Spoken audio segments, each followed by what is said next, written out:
Buenas tardes, chicos, ¿cómo andan? Hola, profe, ¿cómo anda? Buenas tardes, profe. ¿Cómo le va? ¿Todo bien? ¿Todo bien?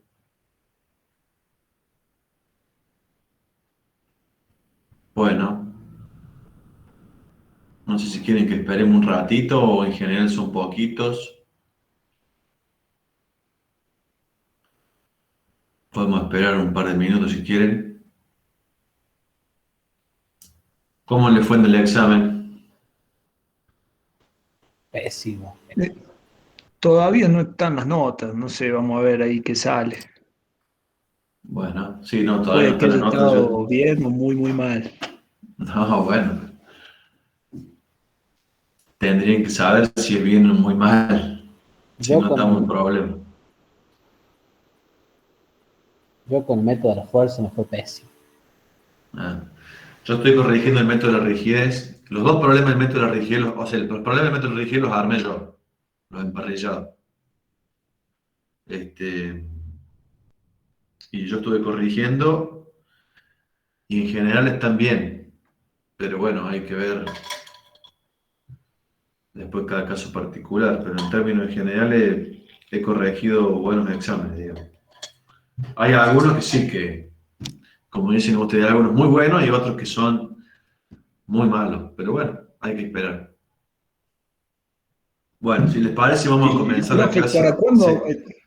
perdón, para cuándo estarían las notas más o menos? Y yo voy a ¿Sabe terminar de algo? corregir hoy, si Dios quiere, así que supongo que mañana ya se van a publicar.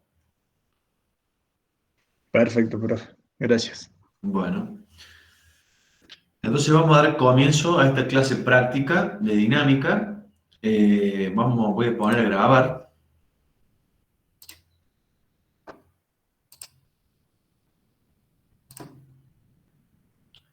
Vamos a iniciar formalmente la clase. Bueno, muy buenas tardes. Hoy vamos a dar comienzo a esta clase de cálculo estructural. Hoy es jueves 13 de mayo del año 2021 y en el día de hoy vamos a ver una clase práctica del tema de la tercera parte de la materia, que es dinámica estructural. En particular, vamos a ver osciladores simples o sistemas de un grado de libertad dinámico.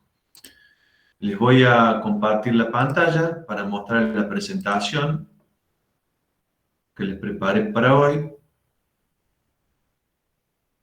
Dice que alguien quiere unirse, pero no me aparece. Ahí está.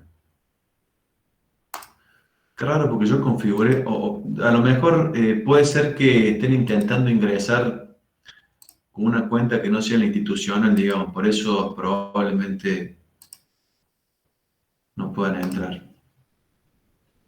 En mi caso, profe, yo entré con la cuenta institucional y Sí, de sí, todas formas igual me los que solicitaron. entraron al principio, suele haber un problema en el enlace que hay que configurar de que puedan ingresar sin pedir que yo los admita, digamos, pero siempre y cuando tengan la cuenta institucional. Bueno, ya está. Entonces la presentación es esta. La idea, ¿ven bien ahí, chicos? Sí, profe, ahí se está bien. Bueno, la idea de la clase de hoy es hacer un repaso muy rápido de la clase teórica y luego ver si se puede un par de ejemplos. El segundo ejemplo va a estar incluido en el práctico y después tengo que armar otro problema más que voy a ver si lo puedo armar mañana. Mañana les voy a subir el práctico. Si yo mañana les subo el práctico, les voy a dar tiempo hasta el viernes de la semana que viene para entregarlo, ¿está bien? Bueno, entonces como introducción y repaso de la clase teórica que tuvieron con el doctor Breuer. ¿Cuál es el objetivo de la dinámica estructural? Estamos en esta segunda parte de la materia, eh, viéndola como en la parte estática y en la parte dinámica. Es ahí la segunda pata de la materia. ¿Cuál es el objetivo de la dinámica estructural? Básicamente estudiar o analizar estructuras que ahora se encuentran sometidas no a cargas estáticas, sino a cargas que son dinámicas, es decir, cargas que varían en el tiempo. Ahora bien, el hecho de uno suponer cargas que están variando en el tiempo, no es como que no quedan de lado o no dejan de ser válidas las relaciones que hemos visto hasta ahora. es decir, la matriz de rigidez, básicamente la relación entre fuerzas y desplazamientos, son válidas independientemente de que la carga sea estática o que la carga sea dinámica. Ahora, ¿qué es lo que varía en el tiempo para que una carga se considere como dinámica? Bueno, hay tres posibilidades. La primera posibilidad es que la carga varíe en el tiempo debido a que su magnitud cambie con el tiempo. Otra es que cambie la dirección de la carga, manteniéndose constante la magnitud. Y la otra posibilidad es que cambie el punto de aplicación. Por ejemplo, un auto que transita, o un vehículo en general que transita por un puente. Lo que está cambiando allí es el punto de aplicación, ¿sí? En el tiempo de la carga. Es importante poder discernir si estamos frente a un problema dinámico o estático, y eso lo puedo hacer conociendo el tiempo característico de la carga y el periodo natural de la estructura. ¿Sí? T sub 0 es el tiempo característico y T mayúscula es el periodo natural de la estructura. Es el tiempo que tarda la estructura en completar un ciclo de oscilación libre. ¿Sí? Es un ciclo de carga, un ciclo, perdón, de oscilación que ocurre cuando la estructura oscila libremente o cuando la carga dejó de variar en el tiempo. ¿Sí?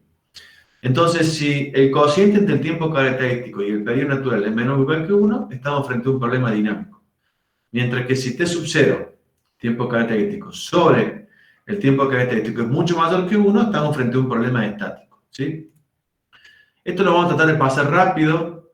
Hay algunas cosas que a lo mejor el doctor Breuer no les comentó. Hay un apuntito que yo por ahí hice, está escrito a mano y está lo que yo les explico aquí, está extraído de ahí.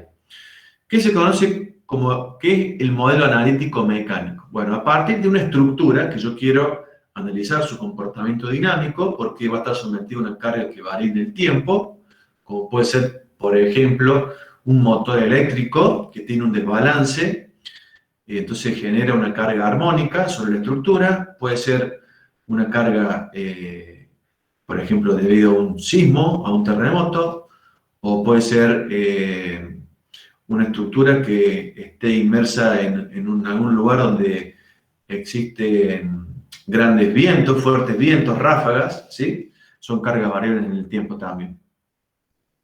Entonces, ¿qué es el modelo analítico o modelo mecánico? Básicamente es, a partir de la estructura, yo hago una serie de simplificaciones, suposiciones, defino parámetros físicos y le doy cierta geometría a la estructura para poder obtener el modelo, ¿sí? Y todos esos parámetros son los que yo utilizo para representar la estructura que yo voy a analizar, ¿sí? Y que se va a resumir en un esquema o en un dibujo, ¿tá? De acuerdo al número de grados de libertad que yo decido utilizar en mi modelo, podemos clasificar los modelos analíticos mecánicos en dos tipos. Por un lado tenemos modelos que son continuos o de masas distribuidas, como es este modelo de aquí de la izquierda, esta figura a la izquierda, es un modelo de masa distribuida que tiene infinitos grados de libertad. Y por otro lado tenemos modelos discretos, como son estos dos de la derecha, el del centro y el de la derecha.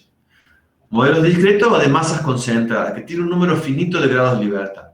Fíjense esta aclaración que yo puse, que con un modelo de masas concentradas no es posible obtener la solución exacta de la estructura. ¿Sí? Sin embargo, esto sí es posible si las cargas son estáticas. ¿Nosotros qué vamos a ver en la clase de hoy? Vamos a concentrarnos en lo que yo recuadré en rojo, modelo de un grado de libertad dinámico. ¿Sí? ¿Cómo voy a concentrar la masa? Bueno, se deja a criterio del analista o del calculista, ¿sí? Es algo que la experiencia le va dando al analista en cómo concentrar la masa. Los programas se lo hacen automáticamente de acuerdo a un criterio que uno a lo mejor puede presetear, y si no, hay que concentrar la masa usando algún criterio y probando 2 o 3 modelos y ver cuál es el modelo que mejor se ajusta a la realidad. ¿Cómo vamos a hacer para obtener la respuesta de modelos continuos o discretos? ¿Sí? Para ello vamos a tener que resolver ecuaciones diferenciales, ¿sí? Se conocen como ecuaciones de movimiento. Este conjunto de ecuaciones diferenciales de movimiento más las condiciones iniciales, si tengo un problema de valores iniciales, un problema de masa discreta o condiciones de borde, cuando aplican, se conoce como el modelo matemático, ¿sí? Entonces tenemos el modelo mecánico analítico y luego tenemos el modelo matemático, ¿sí? El modelo matemático es, en este caso, nosotros utilizamos para esta clase el modelo masa resorte amortiguador, ¿sí? Que ya sabemos que tiene una ecuación diferencial de segundo orden ordinaria a coeficientes constantes, ¿sí? ¿Qué vamos a entender por grados de libertad? El concepto de grado de libertad es el mismo que utilizamos en la parte anterior del curso, cuando teníamos cargas estáticas. Son las mínimas coordenadas, ya sean desplazamientos o giros, que son necesarias conocer, ¿sí? Son las mínimas coordenadas que son necesarias conocer para especificar en forma única la configuración del sistema en todo instante, ¿sí? La particularidad es que ahora vamos a distinguir dos tipos de grados de libertad. Por un lado tenemos grados de libertad geométricos o grados de libertad que no tienen una masa asociada, y por otro lado tenemos grados de libertad dinámicos, que son aquellos grados de libertad que tienen masa asociada. ¿Está? En el caso de que tengamos un modelo de un solo grado de libertad dinámico, se conoce como oscilador simple, o simplemente, sí, oscilador simple, ¿sí? Básicamente se llama así, oscilador simple. Si tenemos más de un grado de libertad, se conoce como sistema de múltiples grados de libertad dinámico, ¿sí? Todos los sistemas estructurales que uno los modela, porque no es que tienen un grado de libertad dinámico, uno los modela con un grado de libertad dinámico, porque uno podría decir, pero ¿por qué concentró la masa aquí en la punta? ¿Por qué no puso una masa aquí en medio, otra aquí donde cambia de dirección, otra por aquí y otra por aquí? Bueno, es un modelo, ¿está bien? Uno decide cómo concentrar la masa. O podría ocurrir el caso que efectivamente haya una masa considerable en ese punto, ¿no? Entonces, todos los sistemas de un grado de libertad dinámico tienen como ecuación diferencial de movimiento esta ecuación que está recuadrada aquí en azul, ¿sí? Que es una ecuación diferencial de segundo orden, ordinaria, coeficientes constantes, ¿sí? En este caso no homogénea, tiene una carga en función del tiempo. El modelo al cual representa esta ecuación diferencial es este modelo masa resorte amortiguador, ¿sí? Donde la constante K sería la constante de rigidez del resorte, M representaría la masa que está asociada al grado de libertad dinámico, y acá me equivoqué, lo voy a corregir. C es la constante de amortiguamiento. El amortiguador que nosotros utilizamos es un amortiguador tipo viscoso, como tiene cualquier automóvil, y C es la constante de amortiguamiento y tiene unidades de fuerza por unidad de velocidad, ¿sí? Este sería el modelo, un modelo lineal viscoso, donde la fuerza a la cual se opone cuando este extremo se mueve con una velocidad u su punto de t, F sub d es proporcional a la velocidad, y la constante de proporcionalidad es la constante de amortiguamiento, ¿sí?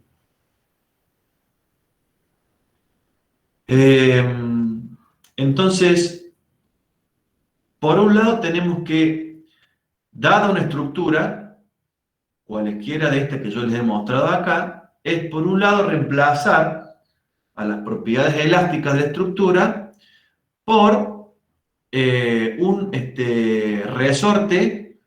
resorte equivalente, que sería este resorte equivalente del modelo, que reemplace a esas propiedades elásticas, y esta constante K sub c, que se conoce como rigidez condensada o rigidez dinámica, se obtiene a partir de la deflexión del punto en el cual uno ha concentrado la masa. ¿Está bien? En el caso de tener un grado de libertad dinámico, K sub c es un escalar. En el caso de tener más de un grado de libertad dinámico, K sub c pasa a ser una matriz, la matriz de rigidez condensada, ¿sí? Y uno de los objetivos de la dinámica estructural es aprender a determinar esta constante de rigidez antes de pensar en obtener la respuesta, ¿no? Y los esfuerzos, que es el objetivo final. Los esfuerzos, las tensiones y luego verificar o diseñar una estructura sometida a carga dinámica. Como les decía anteriormente, el reemplazo de la masa distribuida por una masa concentrada se deja al buen criterio o al buen juicio del analista o del calculista, ¿sí? Y los diagramas unitarios que básicamente son los diagramas de esfuerzos asociados a un desplazamiento unitario en el grado de libertad dinámico. Es decir, en este caso tenemos una viga en voladizo con una masa en la punta. Entonces, el diagrama unitario asociado a esta estructura es el diagrama de esfuerzos cuando U sub I vale 1. ¿Sí? En este caso, cuando U sub Z vale 1, ¿cuánto valen los esfuerzos? En este caso, cuando U vale 1, ¿cuánto vale el esfuerzo en el resorte 2 y en el resorte 1? En el resorte 2 será en compresión y el resorte 1 será en tracción, etc.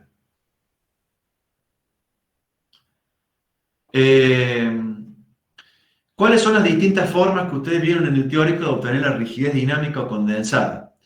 Bueno, hay 4 formas posibles. Si cuando uno ensambla la matriz de rigidez asociada a cada elemento que conforma la estructura e impone las condiciones de borde, y los grados de libertad desconocidos son todos grados de libertad dinámico, entonces lo que se ha obtenido justamente aparecen grados de libertad dinámicos y grados de libertad que no son dinámicos, es decir, grados de libertad geométricos. Entonces, lo que hay que recurrir es a la condensación estática mediante esta ecuación que ustedes ya vieron en el teórico. Por otro lado, podríamos utilizar la definición de rigidez o la definición de flexibilidad. La definición de rigidez, partimos de esta ecuación, donde K es la rigidez por U, que es el desplazamiento, igual a la fuerza P. Si U es igual a 1, entonces la constante K de rigidez es igual a la fuerza. Es decir, que la rigidez es la fuerza necesaria para producir un desplazamiento unitario. ¿Me van entendiendo? Voy un poco rápido porque esto es un repaso, ¿está bien? ¿Me van entendiendo? Sí, profe. Sí, profe. En cualquier momento me pueden detener y preguntar. Y entonces yo puedo obtener rigidez condensada usando el concepto de rigidez en el marco del método de la rigidez o en el marco del método de las fuerzas, que ya lo vamos a ver en los ejemplos. Y por otro lado es utilizar el concepto de flexibilidad, que es la inversa de la rigidez. ¿Sí? Fíjense que yo he pasado K del lado izquierdo al lado derecho, queda 1 sobre K, que es la flexibilidad. F es la flexibilidad. Entonces, si P vale 1, entonces U es igual a F, que es igual a la inversa de K. La flexibilidad es el desplazamiento que se obtiene en el grado de libertad dinámico cuando se carga este con una fuerza unitaria. ¿Sí? Este desplazamiento obtenido de la rigidez y la flexibilidad, y la rigidez resulta de hacer la inversa. En el caso de ser un escalar, hago 1 sobre ese escalar. Y si es una matriz, tengo que hacer la inversa de la matriz.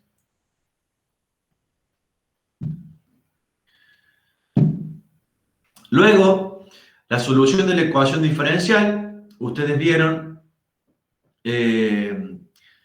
que al proponer una solución, se llegan a 3 posibles raíces, que tenemos el caso de sistema sobreamortiguado, críticamente amortiguado y subamortiguado. Bueno, el que nos interesa a nosotros es el subamortiguado, que tenemos raíces complejas conjugadas, y llegamos a esta expresión que nos da la respuesta respecto a la posición de equilibrio estático.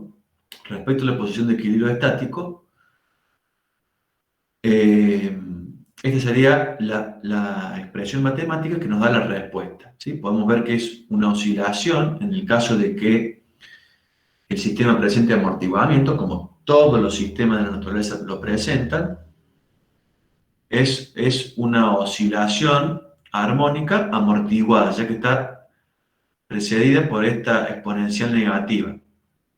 Entonces, si yo doy condiciones iniciales, que puede ser velocidad inicial o desplazamiento inicial o velocidad y desplazamiento, lo que va a ocurrir es que el sistema oscila y luego de un determinado tiempo vuelve a la condición de reposo. ¿Sí? Otra forma de representar esta solución es mediante esta otra expresión, que es E a la menos zeta, que es el factor de amortiguamiento, omega la frecuencia natural, el tiempo, rho, que es la amplitud, por el coseno de omega d por t menos θ, donde omega d es la frecuencia natural amortiguada. ¿Sí? Hay una expresión que nos da la frecuencia natural amortiguada en función de la frecuencia natural del sistema. Y θ se obtiene de esa expresión que está allí. Luego, existe un método, que es el método del decremento logarítmico. A ver, para que no suene. El método del decremento logarítmico que me permite a mí poder caracterizar una estructura. ¿En qué consiste? Dada una estructura, impongo un desplazamiento prefijado, por ejemplo, a través de una fuerza que yo le aplico a la estructura, y luego libero la estructura de forma repentina y la dejo oscilar.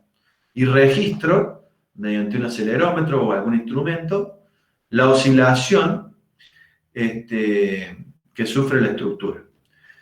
A partir del análisis de la señal, uno puede determinar, puede obtener la gráfica de la respuesta, y a partir de esta expresión que está aquí, que en el teórico lo vieron cómo se obtiene, básicamente es el cociente entre dos picos consecutivos o dos picos separados una determinada cantidad de ciclos, uno puede determinar el factor de amortiguamiento, ¿sí? Suponiendo que el amortiguamiento es viscoso, ¿sí? O sea, suponiendo un modelo de amortiguamiento viscoso. Por último, ustedes vieron el oscilador simple, sistema de un grado de libertad, sometido a una carga armónica, es decir, vibraciones forzadas. Carga armónica, después vamos a ver que pueden ocurrir cargas impulsivas o una carga arbitraria. Vieron que cuando tenemos una ecuación diferencial no homogénea, la solución a dicha ecuación diferencial está conformada por dos partes, una parte homogénea y una parte no homogénea. La parte no homogénea es la que nos falta, porque la parte homogénea es la que viene de las condiciones iniciales que vimos recién.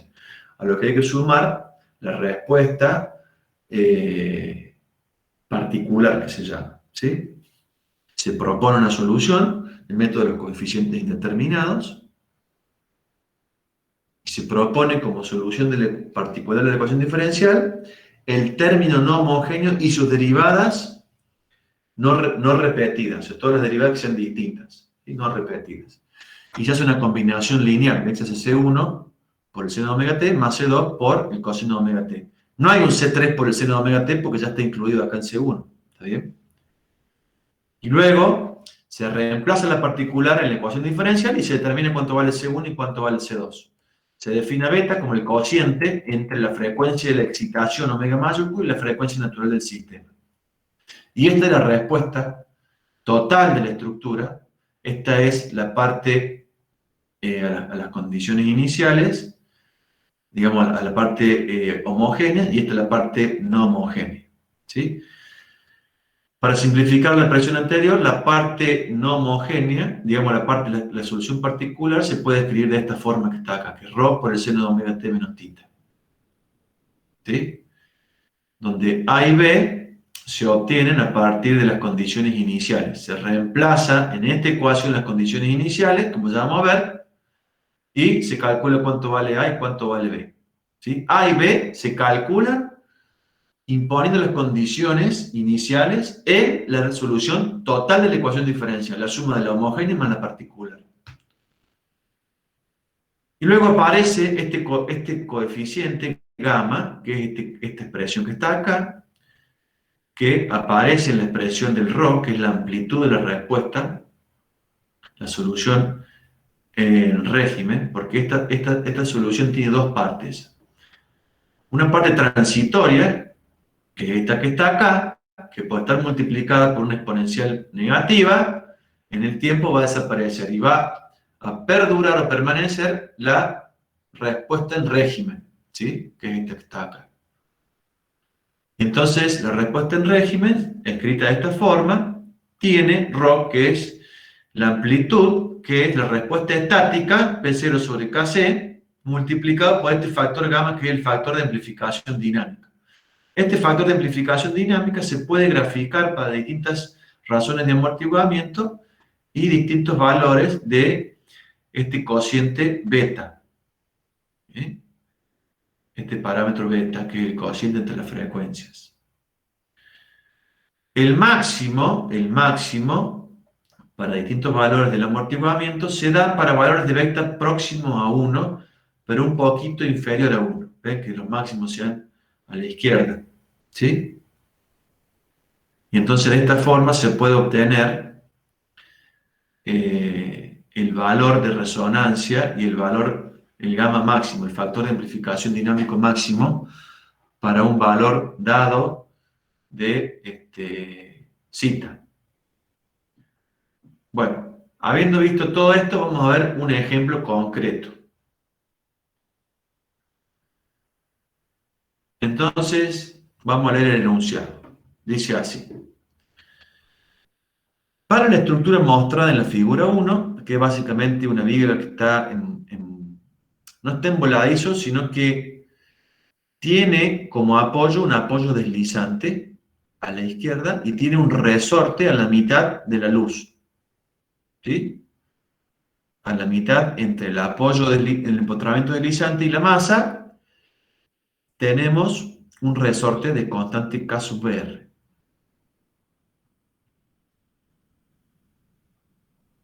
Entonces, ustedes no tienen que modelar, no tienen que modelar nada, digamos. O sea, ya está el modelo. Entonces dice lo siguiente. A ver, hay una parte sí que vamos a tener que modelar. Porque por un lado tiene una masa concentrada en la punta, pero por otro lado la barra en sí, la vamos a considerar como que tiene una masa por unidad de longitud. ¿Está bien? O sea, es real. O sea, tiene una masa concentrada en la punta, por el motivo que sea, porque hay un motor o por lo que sea. Y además la barra tiene masa. Fíjense, dice M con la rayita arriba. ¿Sí? La masa por unidad de longitud. Y entonces el enunciado dice, determinar la constante de rigidez dinámica asociada al grado de libertad, que es el desplazamiento vertical del extremo libre, mediante las siguientes formas. Mediante el método de las fuerzas, usando el concepto de flexibilidad y usando el concepto de rigidez, y mediante el método de la rigidez, empleando el concepto de flexibilidad y el concepto de rigidez. Luego, condensando los grados de libertad que no tienen masa asociada, mediante la condensación estática, y por otro lado, mediante el uso del programa RISA. ¿Ustedes lo usaron al programa RISA en alguna oportunidad ya? Sí, profe. Lo pueden hacer mediante el programa RISA o lo pueden hacer mediante Porti, ¿está bien? Como ustedes quieran. Y fíjense lo que dice aquí, despreciar el aporte del corte, cuando vamos a utilizar el método de las fuerzas. El método de la rigidez ya está, ya está despreciado el aporte del corte, ya que la matriz de rigidez, ya sea en el caso para un pórtico, vamos a utilizar la matriz de rigidez del pórtico, ya desprecian el aporte del corte, ¿sí? No así el pórtico, que sí lo tiene en cuenta. Luego dice, identificar el estado unitario social y grado de libertad dinámico y calcular el diagrama de fuerza asociado a dicho estado unitario. Luego, calcular la frecuencia natural, calcular la respuesta del sistema a esas condiciones iniciales que aparecen allí y graficar la respuesta. Calcular el desplazamiento máximo del grado de libertad dinámico y el tiempo mínimo para el cual ocurre dicho máximo. Y luego dice, utilizando los diagramas de esfuerzos asociados a ese estado unitario que vimos anteriormente y el desplazamiento máximo, calcular los esfuerzos y las tensiones máximas a las que se encuentra sometida la estructura. Y allí están los datos. Fíjense Acá está la masa por unidad de longitud, ¿sí? Y el amortiguamiento se lo supone cero, ¿sí? O sea, idealmente cero.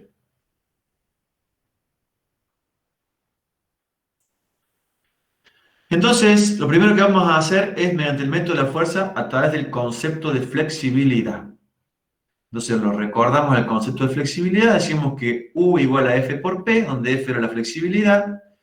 Si P vale 1, entonces U igual a F, que es la inversa de la rigidez. Entonces, ¿qué me está diciendo? Yo tengo que aplicar en el grado de libertad dinámica una fuerza unitaria y calcular el desplazamiento del grado de libertad dinámico. ¿Cómo podemos hacer eso? Yo lo que hice allí es dibujar la estructura, aplicar una fuerza unitaria y pude calcular los esfuerzos. ¿Por qué pude calcular los esfuerzos? Esfuerzo y reacciones. ¿Por qué pude hacer eso? ¿Por qué pude calcular los esfuerzos?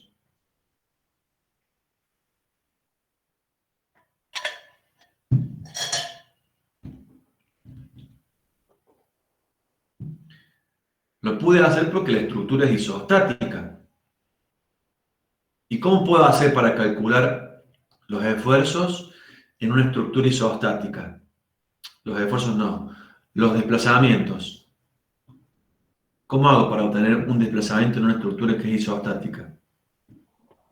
Con principio de trabajos virtuales. Muy bien, mediante el principio de trabajos virtuales.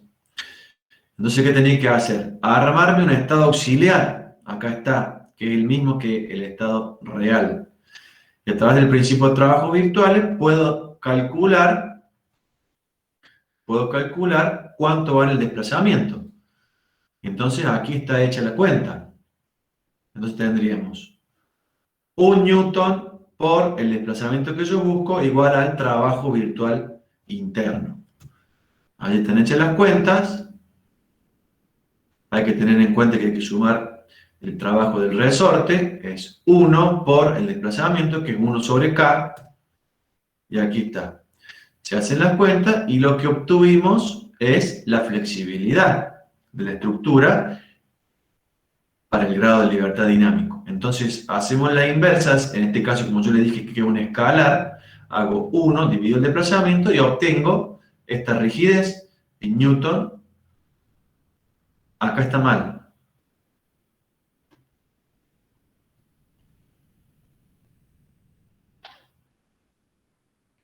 A ver, ¿está mal?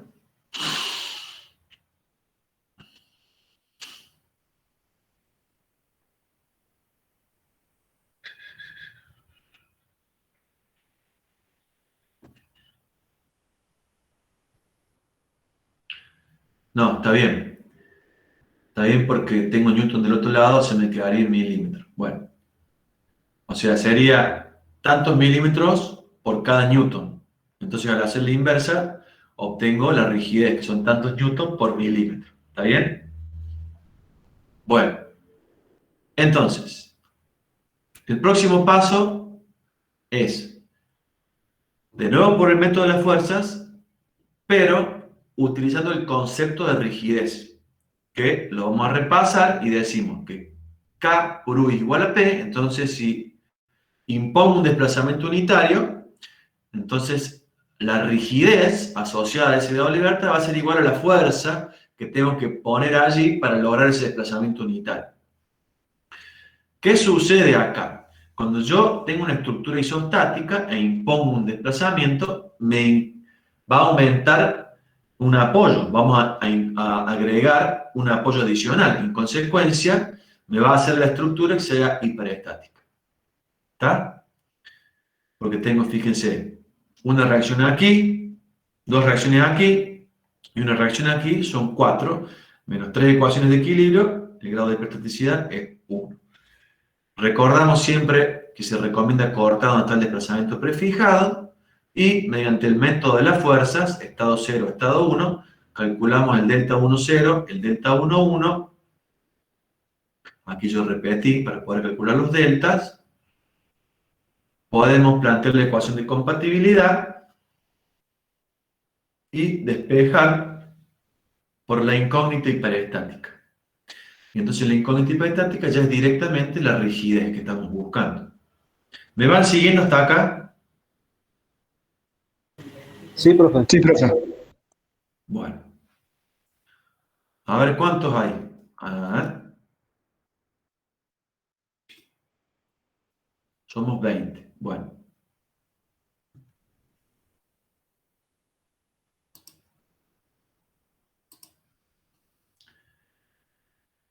Entonces hasta ahora lo hemos hecho mediante el método, en el marco del método de la fuerza. Ahora lo vamos a hacer, vamos a pasar al método de la rigidez y vamos a utilizar de nuevo el concepto de flexibilidad. De nuevo, aplicamos una fuerza unitaria y entonces ahora, ¿cuál es el objetivo?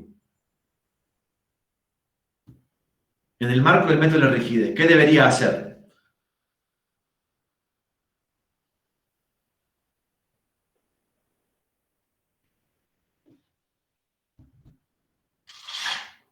Vamos chicos, que tenemos poco tiempo y hay que aprovecharlo. Buscar el desplazamiento en el nudo ese, profe. Muy bien, ¿y cómo hacemos? Planteando las matrices. Bien, O sea, determinar la el matriz de desplazamiento cada en ese barra. punto, exactamente. Determinar el desplazamiento en ese punto en I, ¿sí? De acuerdo al sistema eje global. Entonces, ¿qué hacemos? Ensamblamos las matrices de rigidez y buscamos cuánto vale el desplazamiento en I del nudo 3. Fíjense que acá está al revés la notación, ya que históricamente siempre se usó como subíndice el nudo y como superíndice la dirección, y bueno, el doctor Brewer le gusta al revés, y entonces por eso algunas cosas me han quedado cambiadas, digamos. Luego que obtenemos este desplazamiento, que yo después se lo voy a mostrar, yo lo hice a esto, pero lo hice en un programa de MATLAB, ¿está bien? O sea, no aparecen las cuentas acá porque lo hice en un programa de MATLAB, que ya se los voy a mostrar.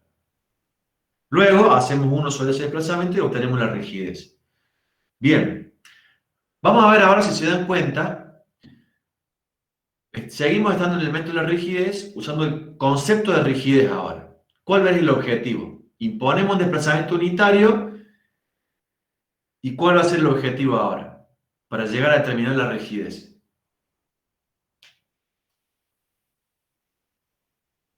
Buscar la fuerza. Bien, y si nosotros pensamos en el método de la rigidez, esa fuerza, ¿qué va a ser? Porque no se olviden que yo al imponer un desplazamiento prefijado, tengo un apoyo allí. Una reacción. La reacción de vínculo, exactamente, la reacción en el nudo 3 en I. Ese es el objetivo. Entonces, ¿qué vamos a hacer? Vamos a ensamblar las matrices, vamos a imponer las condiciones de vínculo, vamos a resolver por los desplazamientos. A ver, vamos a imponer las condiciones de vínculo, la columna asociada a ese desplazamiento la vamos a pasar, porque está igualado a 0, porque no tengo fuerza acá. Entonces, la columna multiplicada por ese desplazamiento pasa al lado derecho modificando el vector de cargas, resuelvo el sistema, obtengo los desplazamientos y luego puedo utilizar la ecuación de equilibrio asociada a el nudo 3 en I, multiplico esa fila por el vector de desplazamientos calculado y obtengo la reacción en I en 3. La otra posibilidad es calcular la fuerza de extremo barra y la fuerza en I directamente la reacción de vínculo. ¿Sí? Entonces, determinar R3I. De nuevo, se ensamblan las matrices, se imponen las condiciones de vínculo, fíjense, 1 en X es 0, 1 en Y es distinto de 0, el giro también es 0, lo mismo ocurre con el desplazamiento del nudo 2 en X, es una incógnita, en Y también, y el giro también. Es bastante grande el sistema, y el desplazamiento del nudo 3 en X es una incógnita, pero igual que acá, por ejemplo, es una obviedad al estar desacoplado. O sea, yo puse un signo de pregunta acá, pero puse un 0 al lado, porque no va a haber desplazamiento. porque está desacoplado, ¿sí? Un desplazamiento vertical, como son pequeños desplazamientos, no generan ningún desplazamiento axial. Entonces, de esa forma uno lo simplifica el sistema. Entonces tengo este desplazamiento unitario acá, por eso que conserve esta columna. Entonces el objetivo es lo que yo marqué en rojo acá. Entonces yo le puse letras aquí a los cuadritos y luego les presento esto que está acá, ¿sí? Fíjense que tengo al lado 0 y la columna asociada al desplazamiento prefijado pasa al lado derecho. Calculamos los desplazamientos, entonces como dice allí, utilizamos la octava ecuación, estaremos hablando de esta ecuación de equilibrio, a ver, 3, 6, 8, sí, esta ecuación multiplicada por el vector de desplazamiento, obtendríamos R3i, ¿sí? O por equilibrio del nodo 3. Bueno, y por último, el punto C que decía, condensando los grados de libertad que no tienen masa asociada,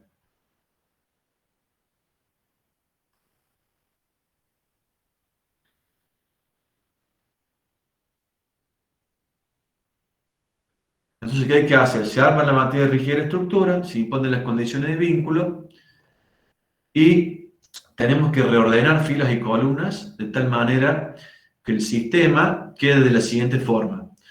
Una matriz particionada donde la submatriz K11 está asociada a los grados de libertad dinámicos.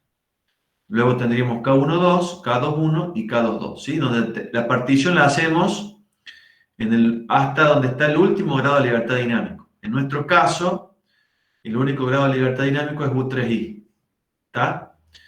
Y entonces lo único que hay que hacer, como yo puse aquí, es ordenar filas y columnas cuarta y primera. ¿Sí? O sea, si yo muevo la cuarta fila, también tengo que mover la cuarta columna para mantener la simetría. Luego, escribo las ecuaciones 1 y 2, salen de aquí. De 2 se despliega cuánto vale U sub 2 y se reemplaza en la ecuación 1. Y entonces de aquí se llega a esta ecuación que está acá, donde el término entre paréntesis no es más que la rigidez condensada, que en nuestro caso debería ser un escalar. ¿Sí? Ya lo vamos a ver.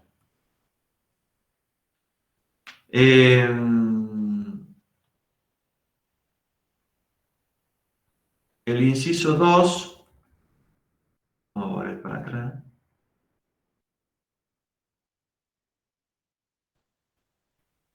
El inciso 2 lo que nos pide es identificar el estado unitario. El estado unitario no es más que los esfuerzos en la estructura cuando el grado de libertad dinámico tiene un desplazamiento unitario. ¿Sí? Si ustedes aplicaron una fuerza unitaria y calcularon el desplazamiento, por linealidad, ustedes podrían decir, bueno, si yo tengo una fuerza unitaria y obtuve un desplazamiento determinado, si ahora el desplazamiento es unitario, ¿cuánto vale la fuerza? Y de esa manera pueden trazar los diagramas de esfuerzo. ¿Sí? Los diagramas de esfuerzo tienen que ser para cuando el desplazamiento es unitario. ¿Está?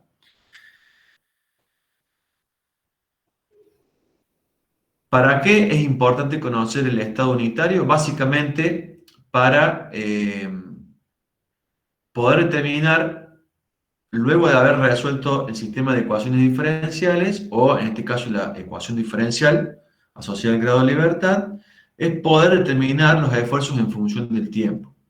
Ya que los esfuerzos en función del tiempo se obtienen multiplicando la respuesta de la estructura, U de t, por los esfuerzos para cuando U vale 1. ¿Está? Entonces, U de t lo que hace es modificar la amplitud de los esfuerzos en el tiempo. ¿Está? Entonces, ¿cómo obtenemos la masa asociada al grado de libertad? Bueno, yo decidí concentrar la masa de la siguiente forma. Yo dije, la masa asociada al grado de libertad U, lo que hice fue tomar la masa que estaba concentrada en la punta y luego a toda la masa distribuida de la barra, lo que hice fue dividirla en dos partes. Una parte la concentro en el empotramiento y otra parte la concentro en el borde libre. Y entonces me concentro en el grado de libertad que yo quiero estudiar. ¿Está? Por eso es que la masa asociada a U la escribo como la masa M más la masa por unidad de longitud de la barra multiplicada por L, que es la longitud total de la estructura, dividido 2. Y esa es la masa que yo voy a utilizar. A partir de esa masa, yo puedo obtener la frecuencia natural de la estructura. La frecuencia natural, recuerden que es la raíz de la rigidez condensada debido a la masa. Y, si recuerdan, hay un par no sé si son 2 o 3, filminas de lo que le pasó al doctor Breuer, cómo hay que adecuar las unidades, ¿sí? Porque como un newton es 1 kilogramo masa por metro sobre segundo al cuadrado, tenemos que pasar estos milímetros de la rigidez a metros. Y entonces lo que hay que hacer es la masa dividirla por 1000. La masa en kilogramos se divide por 1000. Y de esa forma vamos a obtener la frecuencia efectivamente en radianes por segundo. El inciso 4 pide obtener la respuesta del sistema a condiciones iniciales. Hay unas condiciones iniciales preestablecidas allí. Y entonces yo aquí escribí cuál es la respuesta, que es la expresión que vimos anteriormente, a condiciones iniciales. Y en nuestro caso, el amortiguamiento se supuso nulo. Y en ese caso la frecuencia omega D, que es la frecuencia a la cual oscila la estructura, es igual a la frecuencia natural del sistema. ¿Sí? Porque esta es la relación entre la frecuencia natural y la frecuencia natural amortiguada. Aparece la razón de amortiguamiento. Como es cero, me quedan las dos frecuencias iguales. En consecuencia, la expresión se simplifica a esta expresión que está acá.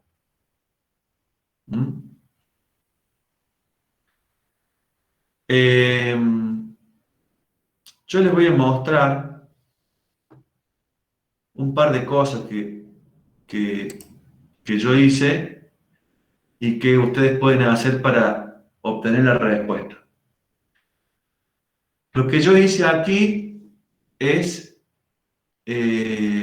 graficar la respuesta, es decir, darle un delta de t, en este caso, bueno, yo lo que hice, fíjense, acá tengo las condiciones iniciales, U0, B0, la frecuencia natural y el período que se obtiene haciendo 2π sobre la frecuencia. El período, recuerden, en este caso, es el tiempo que tarda la estructura en completar un ciclo completo de oscilación libre. Sería el tiempo entre dos crestas o dos valles. O si me paro acá, el tiempo desde este punto hasta este punto. Ese sería el periodo. Y yo como delta t tomé el periodo dividido 20. ¿Está? Si ustedes cambian acá, ponen el periodo, por ejemplo, sobre 10. ¿Ven cómo cambia? Si ponen el periodo dividido 5, ¿ven cómo queda la respuesta? La idea es que la respuesta, o sea, si ustedes, fíjense el máximo que les da acá, yo acá pedí que me dé el máximo, a ver, 14,7, pero ese no es el máximo real. Ustedes lo que tienen que hacer es ir cambiando, jugando con el delta t, por ejemplo, 10 a 15,3. Si yo pongo 20, me da 15,8.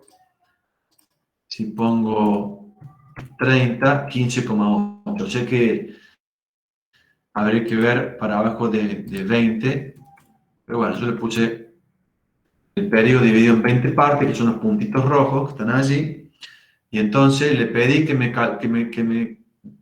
calcule el máximo, o sea, que me tire el máximo de la respuesta. ¿Sí? Esa es una forma de hacerlo. El problema pide determinar la máxima respuesta y el tiempo mínimo para el cual ocurre el máximo, sería este tiempo de acá. ¿Sí? Me imagino que entienden cómo graficar esto, cómo graficar la respuesta. Entiendo que sí. O sea, yo lo que hice fue introducir esta expresión aquí. Fíjense acá, aquí está, donde las condiciones iniciales y la frecuencia las fijé para que no cambien, y lo único que cambia es el tiempo. A medida que yo me voy moviendo, cambia el tiempo. ¿Sí? Eso creo que no hace falta que se los explique. Deben manejar mejor que yo el Excel. Eso por un lado. Por otro lado, les puedo mostrar rápidamente este programita que yo hice en MATLAB, que se los puedo compartir.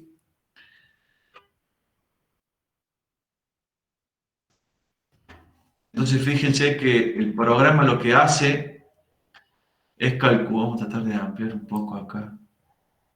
Bueno, pero no cambia. ¿Alcanzan a verlo bien ahí, chicos? Sí, profe, se distingue. Bueno.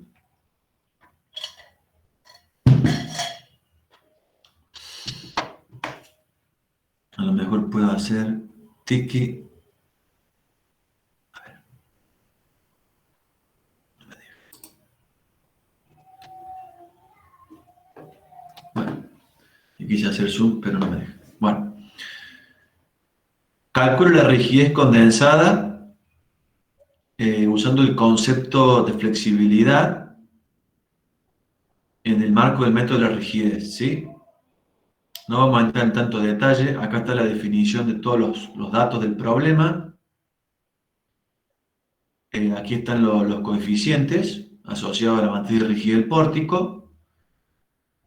Aquí está la matriz de rigidez de cada una de las dos barras. Y luego el ensamble. O sea, es bastante precario, no tiene un ensamblador. Está hecho bastante sencillo, digamos, el programa, para que lo entienda cualquier persona que entienda algo de MATLAB. Luego la imposición de las condiciones de vínculo lo hice simplemente eliminando filas o columnas. Entonces, en el marco usando el concepto de flexibilidad, fíjense que yo lo que hice fue armar un vector de carga con una carga unitaria, y entonces lo que hice fue pedir que resuelva MATLAB. Y entonces obtengo el valor de K sub C como el 1 sobre el desplazamiento asociado a ese grado de libertad. ¿Sí? Luego, usando el concepto de rigidez, o sea, el método de rigidez usando el concepto de rigidez, lo que hago es darle un desplazamiento unitario y resolver también el sistema, y luego calcular la reacción de vínculo, ¿sí? Y luego el programa nos va a mostrar la rigidez. Y luego acá lo que yo hice fue lo de la condensación estática. Hice un reordenamiento de filas y columnas. Lo tienen que ver tranquilo ustedes. Yo les voy a pasar el programa.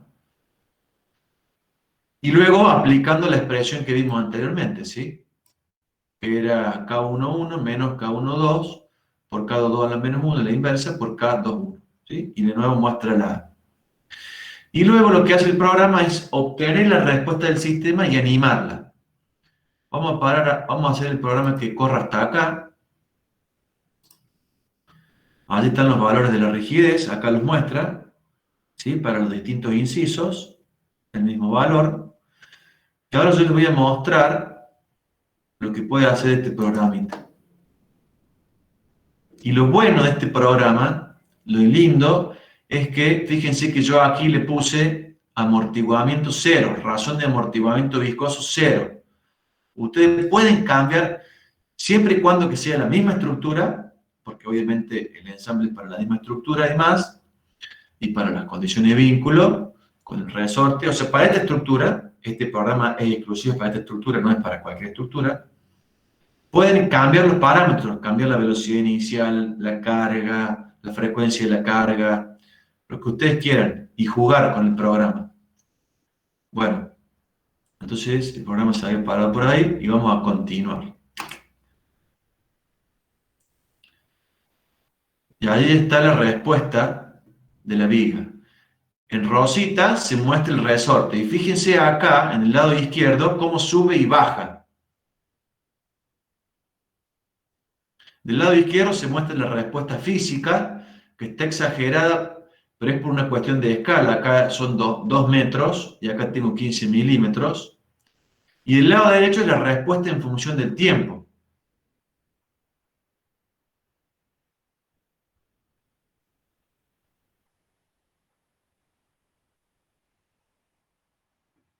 Vamos a dejar que termine.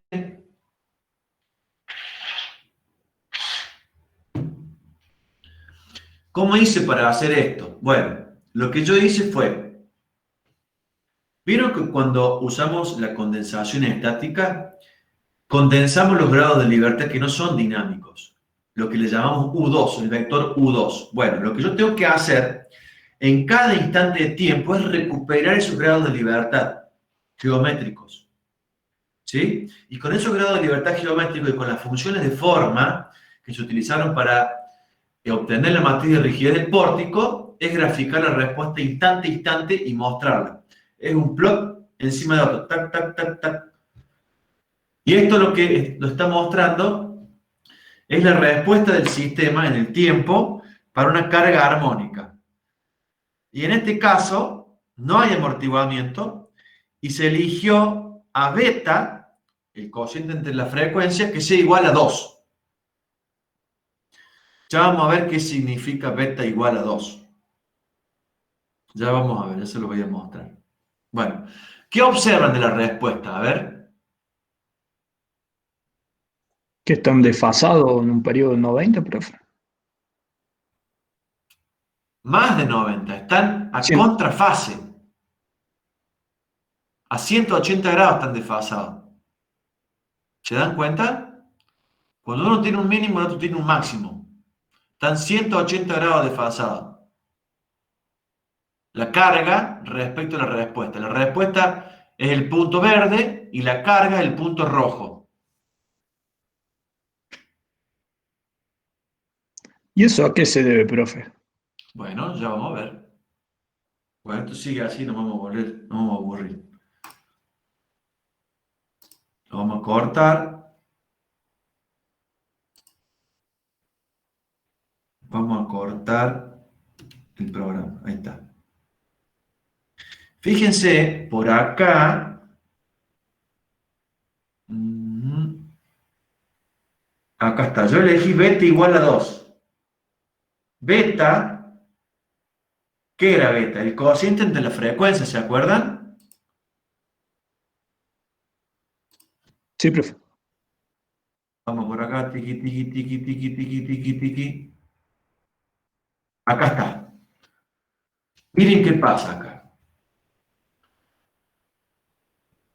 ¿Qué pasa para zeta igual a 0, beta igual a 2?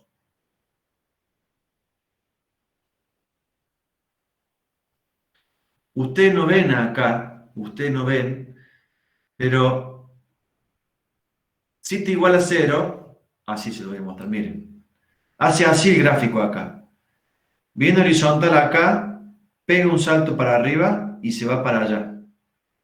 Entonces, tita, que es el ángulo de desfasaje entre la respuesta y la carga, cuando la respuesta está expresada de esta forma, ¿dónde está?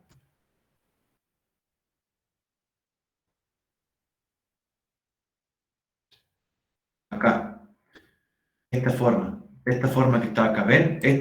Acá, ese es el tita, el ángulo de desfasaje entre la carga y la respuesta. Y justamente es 180 grados, fíjense. ¿Sí? Vamos a probar ahora poner un beta 0,5. A ver qué pasa. ¿Qué esperarían que pase? Vamos a poner 0,5. Y vamos a correr. Bueno, hay que esperar que termine la oscilación libre. ¿Debería estar en fase, profe? Deberían estar en fase. Vamos a ver si es cierto. Si el programa no tiene ningún error, porque no he toqueteado tanto, porque lo tenía en unidades técnicas y lo pasé a unidades de Newton y milímetro. Sistema internacional.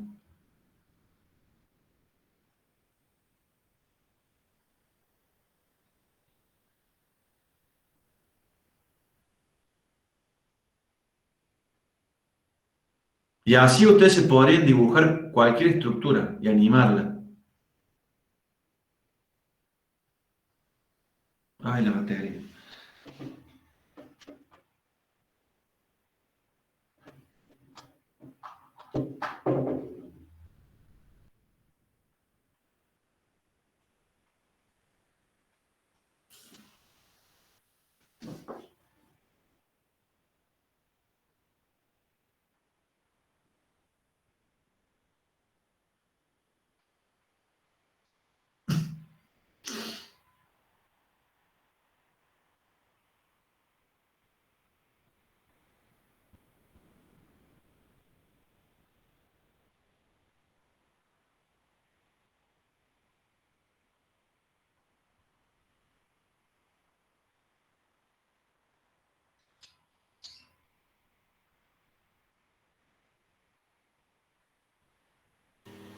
Van en fase.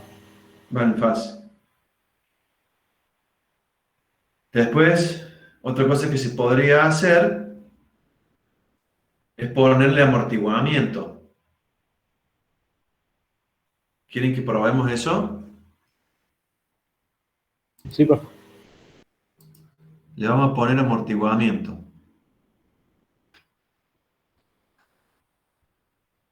Le vamos a poner un amortiguamiento del 5%. Ahí está.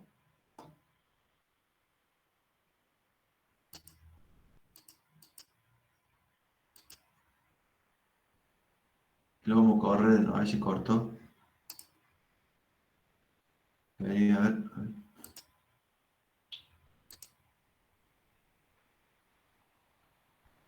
Esta oscilación debería ser amortiguada, ¿no es cierto?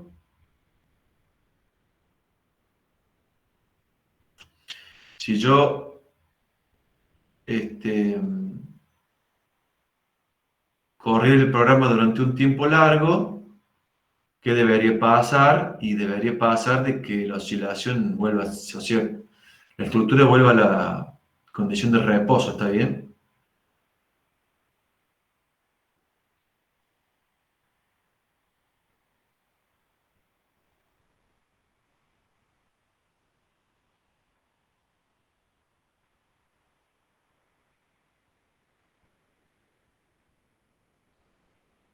No se me duerman, ¿eh?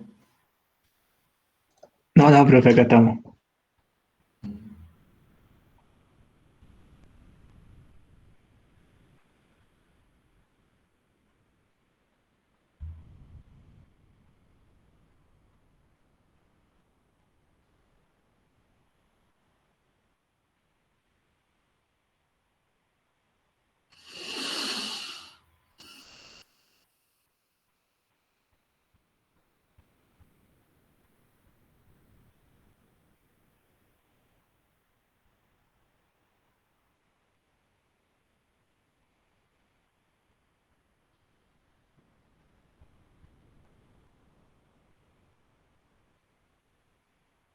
Bueno, ahí está la respuesta a la carga armónica. Em,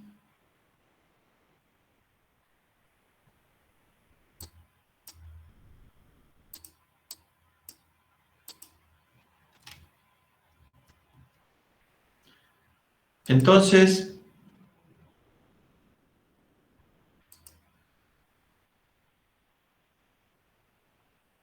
ese programa yo se los voy a dar. para que ustedes lo tengan y puedan jugar con él. Si encuentran algún error me avisan, lo vamos a ir corrigiendo.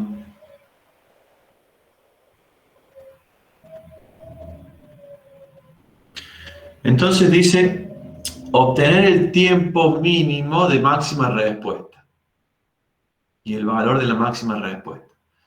El valor de la máxima respuesta uno lo puede obtener si uno hace el gráfico por inspección en el gráfico, ¿no? El máximo. Bueno, no, acá no podría ser porque ya cambié las condiciones, le puse amortiguamiento, el programa que originalmente no tenía amortiguamiento el problema. Pero ustedes del MATLAB le hacen zoom y ven el máximo. ¿Saben cómo hacerlo, no? No, profe. ¿No saben? Bueno, a ver.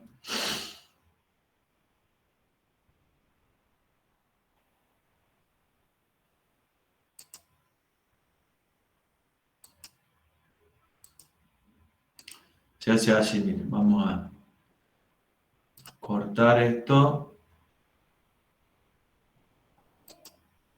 Ah, qué bien se me cerró.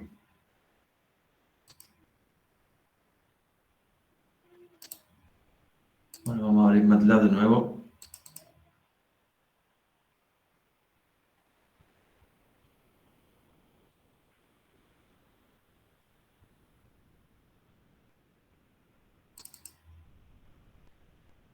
Mientras vamos viendo las otras posibilidades que hay. Entonces, una opción es por inspección en la gráfica.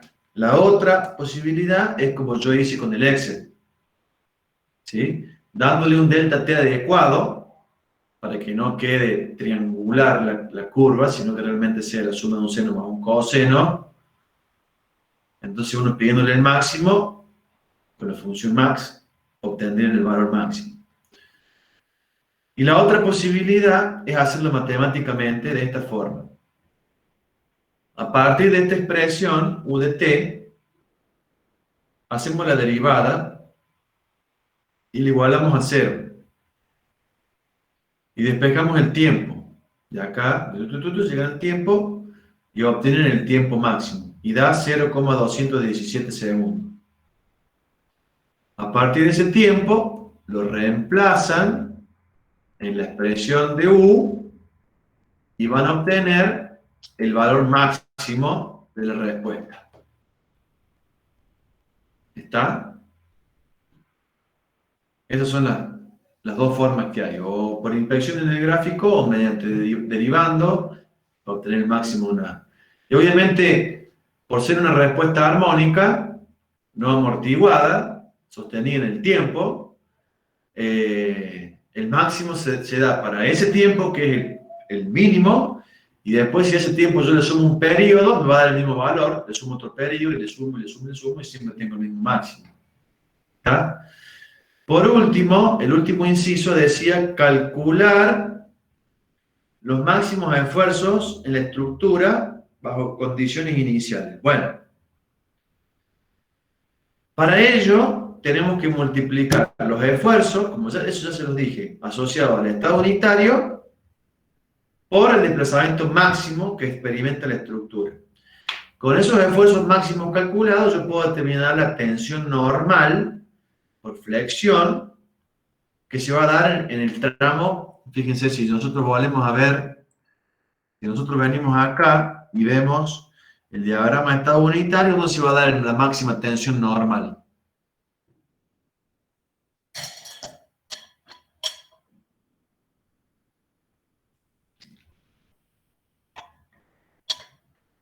Y el primer tramo, acá donde el momento es máximo, tengo que hacer el máximo dividido el módulo resistente, que es el momento de inercia, dividido la distancia del eje neutro, la fibra más alejada de la sección.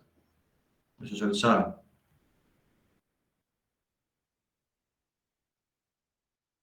Bueno, ¿qué hora es? A ver si MATLAB se abrió ya. Sí. Entonces, el amortiguamiento vamos a poner 0 otra vez. El beta en realidad no importa, pero vamos a dejar como estaba.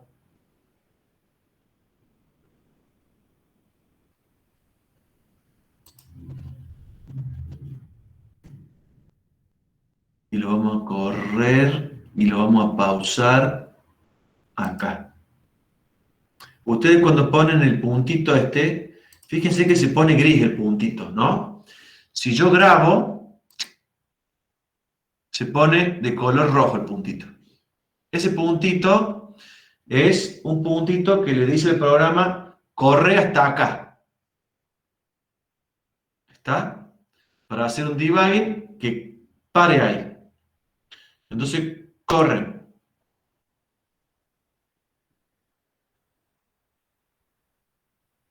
Vamos a hacer una cosa. Le vamos a poner pausa. Vamos a ampliar acá. Y vamos a continuar. A ver qué pasó. Ahí está. Así se ve más grande.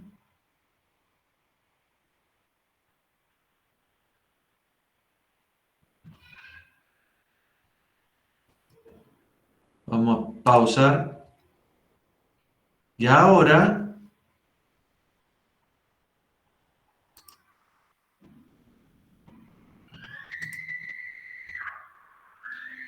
a ver.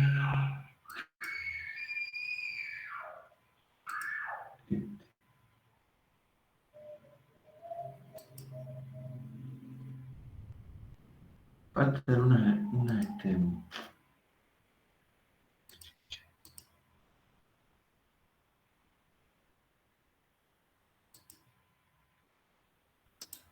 no había una opción.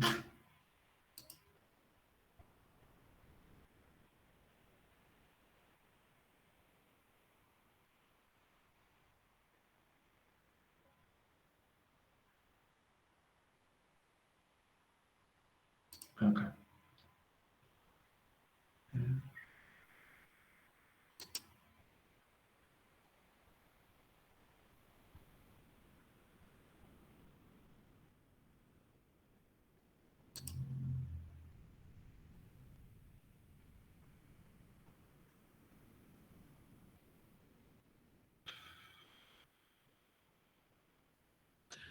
No, me falta una opción acá.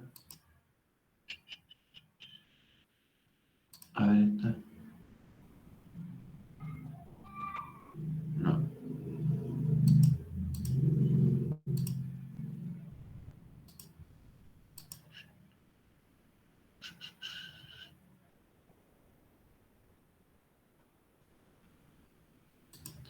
Pasa que este MATLAB es más nuevo.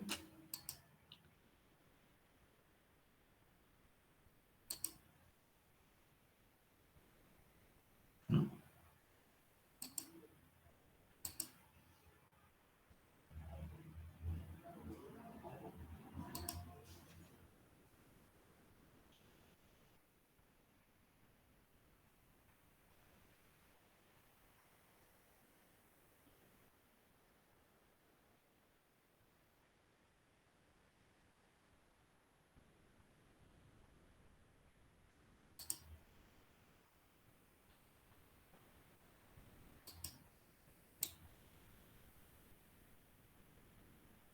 Bueno, no sé. Pero hay una opción que uno pica acá, no lo estoy encontrando, y le permite,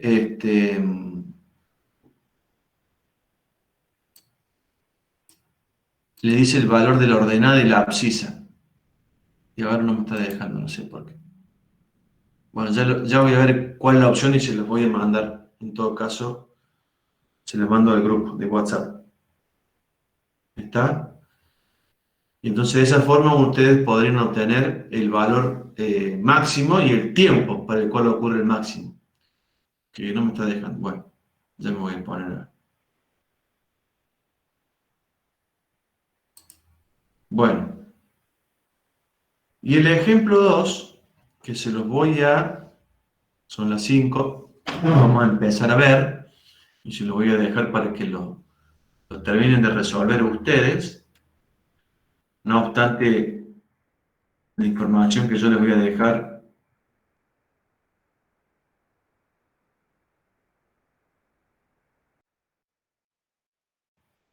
es el Excel.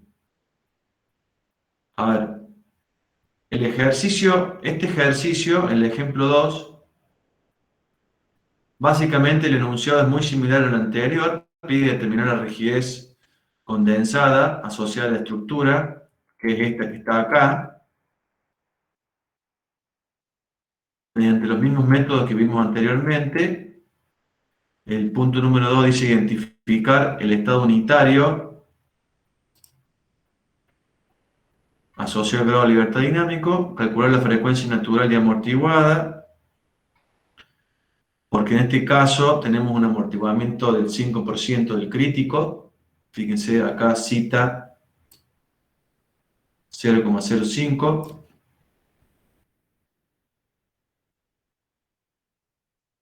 Y calcular la respuesta a las condiciones iniciales esas que están allí, graficar la respuesta, y luego la respuesta para distintos valores de beta. ¿Ven? Fíjense, 0,8, 1 y 1,2.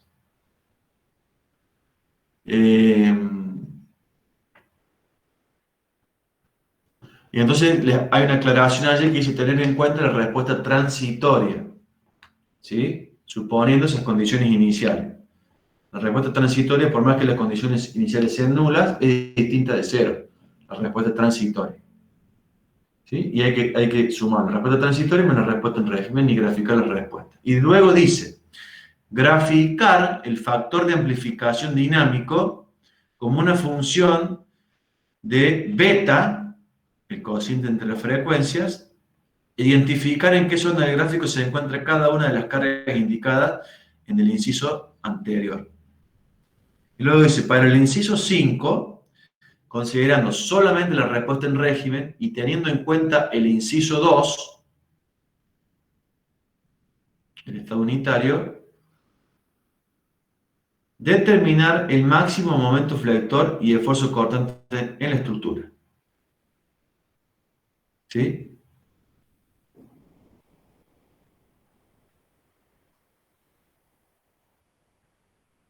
Bueno, y acá hay un punto importante que dice, tenga en cuenta la deflexión estática en el cálculo de los esfuerzos. ¿Sí? Porque recuerden que la estructura oscila respecto a la posición de equilibrio estático. La posición de equilibrio estático se da cuando el U estático es el P0 sobre K. Ya está deformada la estructura. A partir de allí oscila la estructura. No oscila de respecto a la estructura sin deforma, ¿no? La estructura está deformada porque tiene masa. Se deforma y a partir de allí empieza a oscilar la estructura.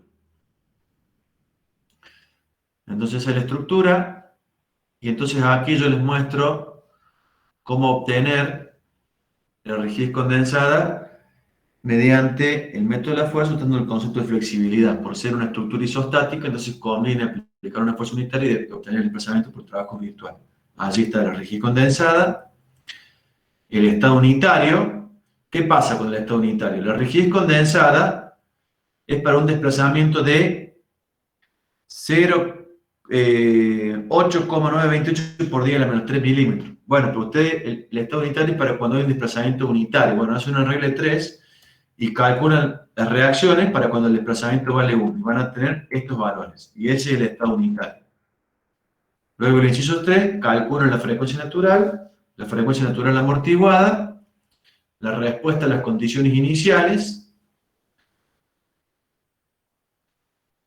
y la respuesta a la carga armónica, ¿sí? Para distintos valores de beta.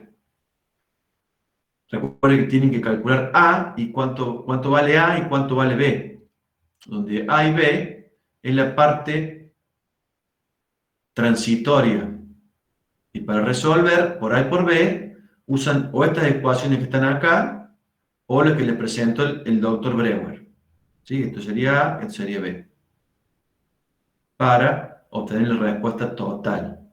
Y yo lo que hice de nuevo, me vine acá al Excel,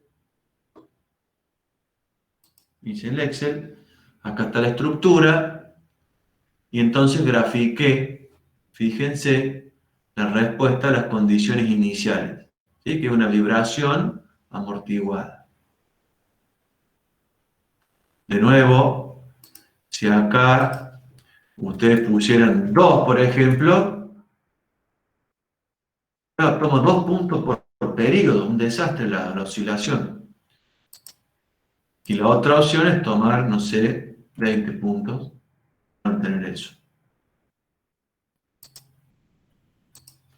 O sea, dividir el periodo en 10 partes es suficiente.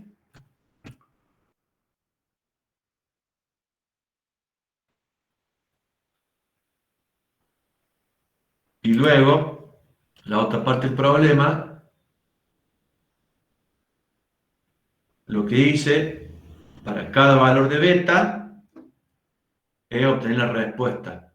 La total, la transitoria y la solución en régimen, para los 3 casos. Y la grafiqué acá. Fíjense, la total es la negra con puntitos rojos. Y esa es la suma de la transitoria, que es la verde, que fíjense que desaparece con el tiempo. Y queda la solución en régimen debido a la carga, que es la amarilla. En que al principio no se parecen la amarilla y la negra con puntitos, y al último, como desaparece la verde, se parecen cada vez más.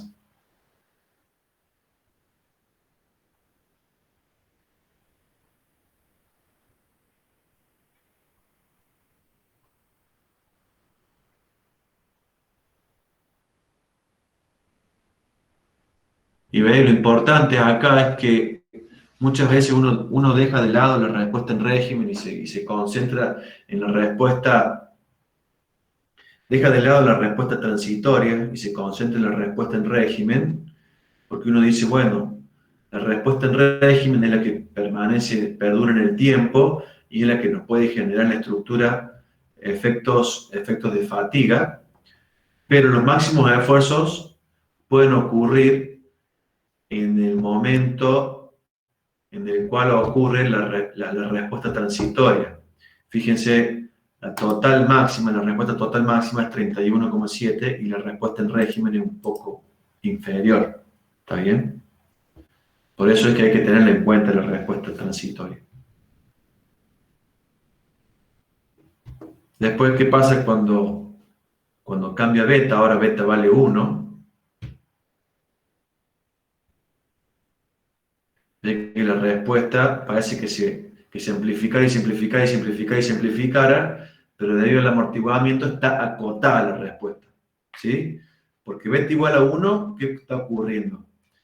Ocurre que la frecuencia de la excitación y la frecuencia natural del sistema son iguales. Entonces uno dice, bueno, tengo una condición que se llama resonancia. Bueno, las oscilaciones tienden a aumentar, aumentar, aumentar, pero es un cono que está acotado porque hay amortiguamiento. Y luego cuando tengo un beta mayor que 1. Bueno, eso es para que ustedes vean qué pasa en cada caso. Cuando tengo un beta menor que 1, cuando es 1 y cuando es mayor que 1. Profe, ¿le puedo hacer una consulta? Sí. Viendo los gráficos eso quiere decir que vamos a estar en movimiento, digamos, eso no tiende en ningún momento a cero, o sea, todo el tiempo va a estar oscilando entre esos valores. Mientras la carga permanezca, sí. Ah, bien, bien, bien. O sea, si vos tenés un motor, ¿no? Un motor que tiene una masa desbalanceada, ¿no? Eso te genera una carga armónica. Lo puedes pensar como una carga armónica, un motorcito en un pórtico genera una carga armónica. Mientras el motor está parado, a la estructura no le pasa nada. El motor arranca y la estructura empieza a oscilar. El motor perfecto, para, profe, sí, me quedó la duda ahí. el motor para, la estructura oscila, y deja de oscilar. O sea, cuando el motor para, la estructura entra en una oscilación libre. ¿Se entiende? Sí, profe, ahí sí. No tuve en cuenta eso de que es mientras está aplicada la carga. Bueno, no tengo más nada para contarle, eso es todo. Les voy a subir toda la clase y les voy a subir el práctico. Pero primero me quiero abocar a terminar de corregir los parciales, así les damos una nota cuanto antes. ¿Tienen alguna consulta o duda de lo que hemos visto? Profe, con el tema del decremento logarítmico, Sí. eso tiene una gráfica, ¿no es cierto? No. No, bien. O sea, el decremento logarítmico, yo por ejemplo, antes de entrar a trabajar en la Facu, yo trabajaba en una fábrica que hacían transformadores de medida. ¿Vieron los que estudian mecánica electricista o electromecánica? Seguramente han visto la subestación que está ahí en el laboratorio de Alta. ¿La han visto? Está pegadito ahí. Hay una subestación donde hay transformadores eléctricos de medida. Está pegado al departamento de estructura, en la calle, ¿no? Y da a la Vélez Arfield. ¿No han visto? ¿Alguien lo ha visto? Bueno, son unos transformadores. Son unos transformadores. Hay distintos tipos de transformadores. Algunos son de tensión y otros son los de corriente. Bueno, el transformador de corriente tiene la particularidad que uno la ve en la estructura y parece un péndulo invertido, porque tiene una porcelana finita y tiene una cabeza grande. Bueno, yo trabajé en la industria, en una fábrica donde se hacen esos transformadores en particular, que se llama AIT, que está en Córdoba. Y entonces, a mí lo que me habían encargado era caracterizar dinámicamente los transformadores. Entonces yo implementé un ensayo de oscilación libre. Algún día, si puedo, en la próxima clase se los voy a mostrar. Yo ensayé muchísimos transformadores muy chiquitos, transformadores muy grandes. Transformadores hasta 525 kilovoltios, para que se den una idea. Transformadores muy grandes, tienen una porcelana así más o menos. Y entonces lo que yo hice, le coloqué un acelerómetro en el centro de gravedad del transformador y le aplicamos una fuerza. Hice un dispositivo para generar una fuerza con un cable y luego había que liberarlo repentinamente. Bueno, la mejor forma que yo encontré era cortando el cable. Un cable finito era la forma más brusca de soltarlo al transformador. Y el transformador oscilaba y dejaba de oscilar. Entonces lo que hacíamos yo era procesaba la señal y determinaba la frecuencia y el amortiguamiento por el método del decremento logarítmico. A lo mejor, Villavicencio, vos la gráfica que haces referencia es a la oscilación libre que te queda. Entonces vos tenés que tomar 2 picos consecutivos o 2 picos separados, una cantidad de ciclos, aplicar la ecuación y determinás el valor de zeta. Y listo, ya está.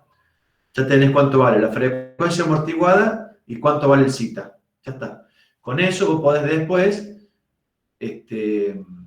tener un modelito de tu transformador y decir, bueno, voy a suponer que el transformador lo someto a un sismo y ver qué pasa. Listo. Hay unos métodos que se llaman el método del resorte, los métodos estáticos equivalentes para cuando uno quiere verificar un transformador a una carga sísmica. La norma te dice cómo hacerlo y bueno, básicamente es eso. Voy a tener la grabación. Ya voy a ver si la clase que viene les muestro. Les muestro los transformadores que ensayaba y les puedo mostrar alguna oscilación y cómo determinaba el amortiguamiento. Que es algo bien práctico. Bueno, chicos, tiempo cumplido. Mañana en el transcurso del día les voy a subir la presentación, el programa MATLAB y el práctico. Ténganme paciencia. Bueno, profe, muchas gracias. Bueno, chicos, nos vemos la próxima clase si Dios quiere. Que terminen bien el día. Gracias, profe. Que esté muy bien. Gracias. Chao, hasta luego. Chao, chicos.